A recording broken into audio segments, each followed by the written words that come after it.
La loi et vous, guide du citoyen averti.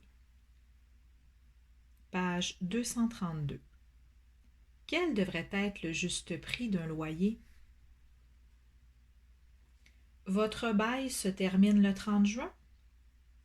Vous allez peut-être recevoir un avis d'augmentation de loyer avant le 31 mars. Mais comment savoir si le montant de l'augmentation est raisonnable? Et qu'est-ce qui la justifie? Voici des exemples qui justifient une augmentation du prix du loyer. Contrairement à ce que l'on peut parfois entendre, il n'y a pas de taux fixe pour l'augmentation des loyers. Plusieurs facteurs peuvent faire varier l'augmentation de votre loyer. Par exemple, les frais d'énergie.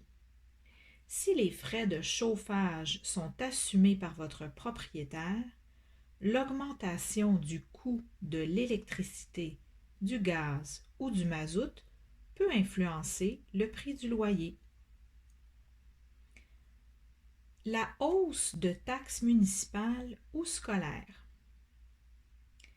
Les primes d'assurance de l'immeuble, par exemple pour l'incendie et la responsabilité.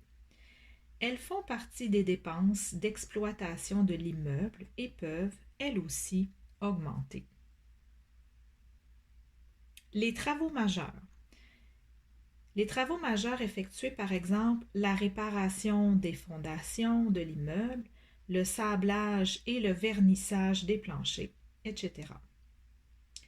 Les frais d'entretien de l'immeuble, c'est-à-dire l'ensemble des frais servant à maintenir l'immeuble en bon état.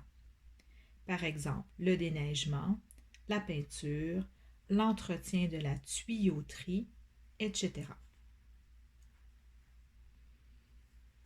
Comment déterminer si l'augmentation est raisonnable?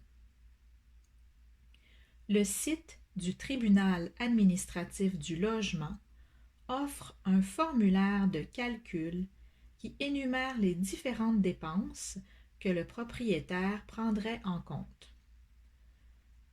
En y écrivant les données, on peut évaluer la hausse, c'est-à-dire l'augmentation acceptable pour le loyer. Ce formulaire n'est pas obligatoire, mais comme il permet de simuler les calculs qui expliquent l'augmentation du loyer, il peut faciliter les négociations entre le propriétaire et le locataire. Si votre propriétaire choisit de joindre ce formulaire à l'avis d'augmentation de loyer, il faut bien lire et interpréter les informations. Par exemple, si des réparations majeures ont été effectuées dans l'immeuble, posez-vous la question: ces réparations profitent-elles à l'ensemble des locataires de l'immeuble? Si oui, il est normal qu'elles soient divisées selon le nombre de logements. Si ces réparations ont lieu uniquement chez un voisin, cela ne devrait pas se refléter sur le coût de votre loyer. Si l'augmentation semble exagérée.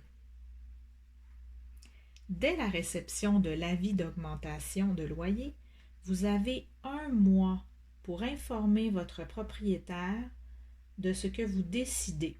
Soit vous pouvez quitter le logement, vous pouvez accepter la hausse, l'augmentation, et sachez que si vous ne répondez pas à l'avis, cela revient à une acceptation. Ou vous pouvez refuser la hausse de loyer. Si vous refusez la hausse de votre loyer, votre propriétaire peut choisir de ne rien faire et laisser votre bail se renouveler aux mêmes conditions ou de poursuivre les négociations avec vous. Il peut aussi,